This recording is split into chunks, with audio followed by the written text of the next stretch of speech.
శ్రీమాత్రే నమ. జయ గురు దత్తాత్రేయ నమ. ఈ వీడియోలో మనం శ్రీ విశ్వావసునామ సంవత్సర ఉగాది ఫలితాలు మకర రాశి వారికి ఏ విధంగా ఉండబోతున్నాయి అని పరిశీలించినప్పుడు ముందుగా ఈ రాశి వారికి ఆదాయం 8, వ్యయం 14 ఉండడం జరిగింది. అంటే దీన్ని బట్టి ఏంటంటే మనకి ఎలాగా మన మకర రాశి వారికి ఈ ఉగాదితో గత 7.5 సంవత్సరాలుగా ఉన్నటువంటి ఏలినాటి శని పూర్తిగా వెళ్ళిపోవడంతో వీరు చాలా ఫ్రీగా ఉండడం జరుగుతుంది. దాన్ని బట్టి ఏంటంటే ఈ సంవత్సరం వీళ్ళు ఏమన్నా సాధారణంగా ఖర్చు 14 పాయింట్లు ఉన్నప్పుడు ఏమవుతుందంటే ఏదైనా ఒక పెద్ద కార్యక్రమాన్ని చేయడం జరుగుతూ ఉంటుంది. ఏదైనా పిల్లల విద్య కానీ, ఏదైనా పెళ్లి చేయడం కానీ పిల్లలకి, లేదంటే గృహ నిర్మాణం కానీ చేసే అవకాశం ఉంది. కాబట్టి ఆ విధంగా ఈ సంవత్సరం మీరు ఏదో ఒక మంచి కార్యక్రమం చేయడం జరుగుతుంది. దానివల్ల కొద్ది ఖర్చు ఎక్కువైనప్పుడు కూడా అది చాలా వరకు పెద్ద ఇబ్బందికరంగా ఉండదు, పర్వాలేదు. ఎందుకంటే ఆదాయం కూడా 8 పాయింట్లు ఉంది కాబట్టి ఓకే. ఇక రాజపూజ్యం 4, అవమానం 5, ఈ 2 సమానంగా ఉన్నాయి. ఏదన్నా గృహం కట్టినప్పుడు, పిల్లల్ని పెళ్లి చేయనప్పుడు అందరూ మంచి పని చేసామని మిమ్మల్ని బాగా పొగుడుతూ ఉంటారు. ఇంకా ఏదన్నా కార్యక్రమం చేయనప్పుడు మనం ఇవ్వవలసిన వాళ్ళకి ఏమాత్రం తక్కువ చేసిన వాళ్ళు విమర్శిస్తుంటారు. కాబట్టి ఇది కామన్గా ఉంది. కాబట్టి దీనికోసం నవే డేస్లో ఏదైనా ఆదాయ వ్యయం చూసుకోవాలి తప్ప రాజపూజ్యం అవమానం కోసం పెద్దగా పట్టించుకోక్కర్లేదు. ఈ రోజుల్లో ఎంత ఎక్కువ అవమానం పొందితే వాడంత గొప్పవాడిగా చలామణి అవ్వడం జరుగుతుంది. కాబట్టి దానికోసం పక్కన పెడితే ముఖ్యంగా గ్రహాల యొక్క స్థితిగతులు పరిశీలించినప్పుడు మనం ఈ ఉగాది సంవత్సర ఫలితాలు చూసినప్పుడు ఉగాది రోజున ఉన్నటువంటి గ్రహాల స్థితి సంవత్సరం మొత్తం మీద జాతకుడి మీద ఉండడం జరుగుతూ ఉంటుంది. మరి ముందుగా ఈ శని ఈ రాశి వారికి రాష్ట్రాధిపతిగా ఉండడం వల్ల మరి ఈ రాశి వారికి శుభస్థానమైనటువంటి 3వ భావంలోకి ఈ సంవత్సర ప్రారంభంలోనే వెళ్ళడం అన్నది ఈ రాశి వారికి సంవత్సరం చాలా సక్సెస్ఫుల్గా దిగ్విజయంగా మారడం జరుగుతూ ఉంటుంది.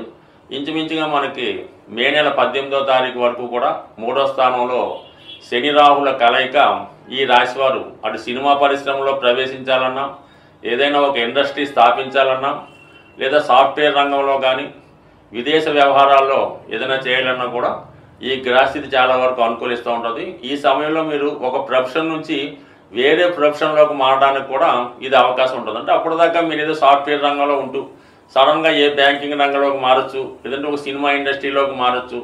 ఇలా మొత్తం ఇదంతా మాని సొంతంగా ఏదైనా వ్యాపారం చేయడానికి కూడా ఈ గ్రహస్థితి మీకు చాలా వరకు సహకరించే అవకాశం ఉన్నది. అయితే ఇంచుమించుగా మనకి మే 18వ తారీఖు తర్వాత రాహు ద్వితీయ స్థానంలోకి స్వక్షేత్రంలోకి రావడం జరుగుతూ ఉంటుంది. మరి ఈ సమయంలో జాతకుడు వ్యక్తిగతంగా తన కుటుంబంలో ఎవరికన్నా విదేశ అవకాశం రావడం కానీ, కుటుంబంలో ఒకరికి వివాహం అవడం ద్వారా కుటుంబం నుంచి బయటికి వెళ్ళడం జరుగుతూ ఉంటుంది. లేదా వ్యక్తిగతంగా మీకు ఏదైనా మంచి ఉద్యోగ అవకాశం రావడం వల్ల కానీ, కొన్నాళ్ళ పాటు ఏదైనా విదేశంలో ఉండి కొత్త ప్రయత్నాలు చేసుకోవడానికి కానీ మీరైనా ఈ గృహాన్ని విడిచిపెట్టి వేరే గృహానికి లేదంటే వేరే ప్రాంతానికి వెళ్ళడానికి కూడా ఈ రాహు 2వ స్థానంలోకి రావడం జరుగుతుంది. ఈ సమయంలో మీకు విదేశ ధనం ఎక్కువగా వచ్చే అవకాశం ఉంది. అంటే మీరు విదేశ మార్గద్రవ్యం అంటే విదేశ ధనాన్ని సంపాదించడం కానీ, ఏదైనా మీ సంతానం ఎవరన్నా అక్కడ ఉద్యోగం సంపాదించే వాళ్ళకి మీకు ఆర్థిక పరంగా సహకరించే అవకాశం ఉన్నది. అయితే కొన్ని విషయాల్లో ఈ కుటుంబ విషయాల్లో కొంత ఇబ్బంది కలిగే అవకాశం ఉంది. కొన్ని నిర్ణయాలు మీ ప్రమేయం లేకుండా స్వతంత్రంగా వాళ్ళు మీ కుటుంబ సభ్యులు నిర్ణయం తీసుకోవడానికి అవకాశం ఉంటుంది. లేదా మీ కుటుంబ విషయాల మీద ఇతరుల యొక్క పెత్తనం కూడా కొంతవరకు మీకు ఇబ్బంది కలిగే అవకాశం ఉంది. బట్ ఏదైనప్పుడు కూడా ఈ సమయంలో వారు చెప్పిందే నడుస్తుంది తప్ప మీ మాటకి పెద్దగా విలువ ఉండకపోవచ్చు. దాన్ని సర్దుకొని పోవడం తప్ప వేరే ఆల్టర్నేటివ్ కూడా ఉంటుంది. కాబట్టి సాధ్యమైనంత వరకు అడ్జస్ట్ అవ్వడం మంచిది. ఇక ముఖ్యంగా గురువు ప్రస్తుతం ఈ రాశి వారికి గురువు 5వ స్థానంలో సంచరించడం జరుగుతుంది. మే 15వ తారీఖు వరకు రుజుమార్గంలో ఉండడం వల్ల ఇది 5వ స్థానం అనేది పూర్వపుణ్య స్థానం. కాబట్టి ఎక్కువగా మీ సంతానానికి మనం ఇందాక చెప్పుకున్నట్టు పిల్లల యొక్క అభివృద్ధి మీకు ఆనందదాయకంగా ఉంటుంది. కొత్తగా పెళ్ళైన దంపతులకి వివాహం అయిన తర్వాత సంతానం కలగవచ్చు, లేదా మీ యొక్క సంతానానికి సంతానం కలగవచ్చు, లేదంటే మీ యొక్క పిల్లలకి ఏదైనా ఉద్యోగం కానీ అభివృద్ధి కానీ వచ్చే అవకాశం ఉంది. దాంతోపాటు పంచమంలో ఉన్నటువంటి గురువు రాశిని భాగ్య దృష్టితో వీక్షించడం వల్ల మిమ్మల్ని మీరు సంస్కరించుకుంటూ కొన్ని మంచి ఆలోచనలు మంచి అలవాట్లతో ఒక మంచి వ్యక్తిగా మారడానికి కూడా అవకాశం ఉంది. ఇది విద్యార్థులకి చాలా బాగా సహకరిస్తూ ఉంటుంది. ఈ గురువు దృష్టి రాశి మీద పడడం వల్ల చక్కగా మార్నింగ్ చదువుకోవడం, విద్యలో మంచి మార్కులు తెచ్చుకోవడం, చాలా గుడ్ బాయ్గా వారు ముందుకెళ్ళడం జరుగుతూ ఉంటుంది. అయితే మే 15 తర్వాత 6వ స్థానంలోకి మారబోతున్నాడు మన గురు భగవానుడు. అంటే 6వ స్థానానికి వెళ్ళినప్పుడు 2, 6, 10 స్థానాలను యాక్టివేట్ చేస్తుంటాడు. ఉద్యోగ సంబంధించిన విషయాలు ఎవరైతే చదువది పూర్తయి ఉద్యోగానికి రెడీగా ఉన్నారో వారికి ఏదో కొద్దిపాటి ఉద్యోగ ప్రయత్నం ఫలించే అవకాశం ఉన్నది. అలాగే ఆరోగ్యపరంగా మీ యొక్క ఆరోగ్యాన్ని అభివృద్ధి పరచుకునే విధంగా ఉంటుంది. మొత్తం మీద వృత్తిపరంగా అనుకూలత ఏర్పడుతుంది. నిరుద్యోగులకి ఉద్యోగ అవకాశాలు రావడం జరుగుతుంది. అలాగే కుటుంబ ఆదాయం పెరుగుతుంది. కుటుంబంలో చిన్న చిన్న సమస్యలున్నా అవి ఆటోమేటిక్గా పరిష్కారం అవడం జరుగుతూ ఉంటుంది. ఓవరాల్గా అటు ఆర్థిక పరంగాను ఇటు వృత్తిపరమైన అభివృద్ధి. ఏదైనా మన మకర రాశి వారికి చాలా సంవత్సరాల తర్వాత జాతకంలో చాలా గొప్ప మార్పులు రాబోతున్నాయి. అన్ని గ్రహాలు మిమ్మల్ని అదృష్టం వైపు నడిపించే విధంగా ఉన్నాయి కాబట్టి ఎప్పటిదాకా జరిగిపోయినటువంటి లైఫ్ ఒక ఎత్తు, ఇక రాబోయేది దానికి 100 రెట్లు అభివృద్ధికరంగా ఉంటుందని ఆశిస్తూ, సాధారణంగా గ్రహాలకి మనం పరిహారాలు చేస్తున్నప్పుడు ఒక విధంగా జలతత్వంలో ఎక్కువ గ్రహాలు ఉన్నప్పుడు కానీ ఆ జలతత్వంలో ఉన్నటువంటి గ్రహాలు మనకి వ్యతిరేక ఫలితాలు ఇస్తున్నప్పుడు అభిషేకం ద్వారా మనం ఆ గ్రహాన్ని పరిహారం చేస్తే 100% ఆ ఫలితం తొందరగా రావడం జరుగుతుంది.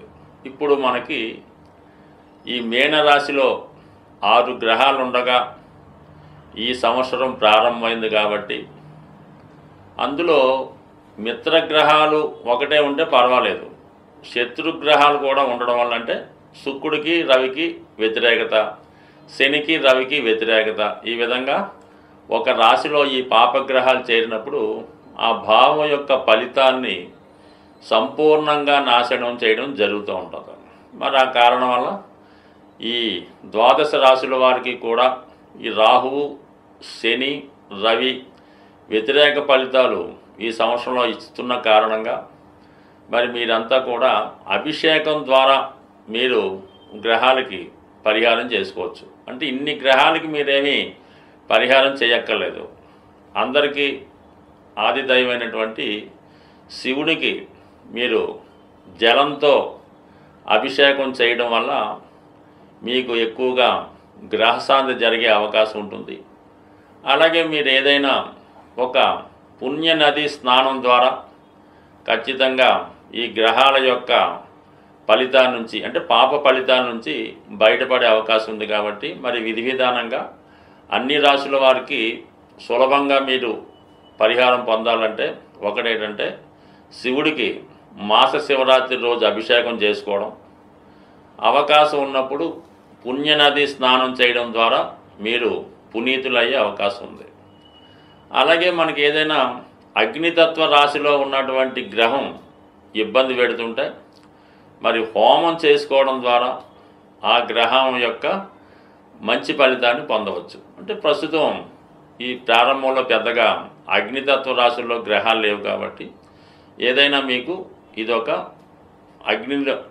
అగ్ని ద్వారా పరిహారం అంటే హోమం చేసుకోవడం.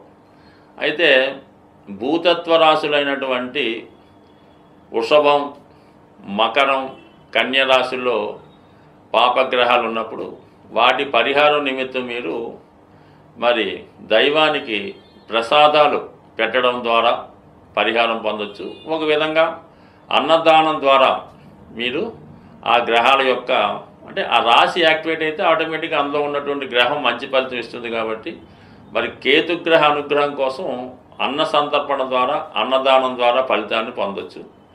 వాయుతత్వంలో ఎక్కువ గ్రహాలు ఉన్నప్పుడు పాపగ్రహాలు ఉన్నప్పుడు జపం ద్వారా అంటే మీకు మీరే చేసుకునే ఏదో ఒక మంత్రం చేసుకోవడం ద్వారా మరి వాయుతత్వంలో ఉన్నటువంటి గ్రహాలు మీకు మంచి ఫలితాన్ని ఇవ్వడం జరుగుతూ ఉంటుంది. బట్ ఏదైనా మరి ఈ సంవత్సరంలో ఈ జలతత్వంలో ఉన్నటువంటి రాహువు, శని మొదలగు పాపగ్రహాల శుభ ఫలితం పొందాలంటే ఖచ్చితంగా మీరు అభిషేకాల ద్వారా అమ్మవారికి చేయించుకోవచ్చు, అయ్యవారికి చేయించుకోవచ్చు. లేదంటే మీకు మీరు కూడా ఏదైనా ఒక పవిత్ర నదిలో స్నానం చేయడం వల్ల ఖచ్చితంగా పునీతులై ఆ గ్రహాల ప్రభావం నుంచి బయటపడే అవకాశం ఉంటుంది. స్వస్తి.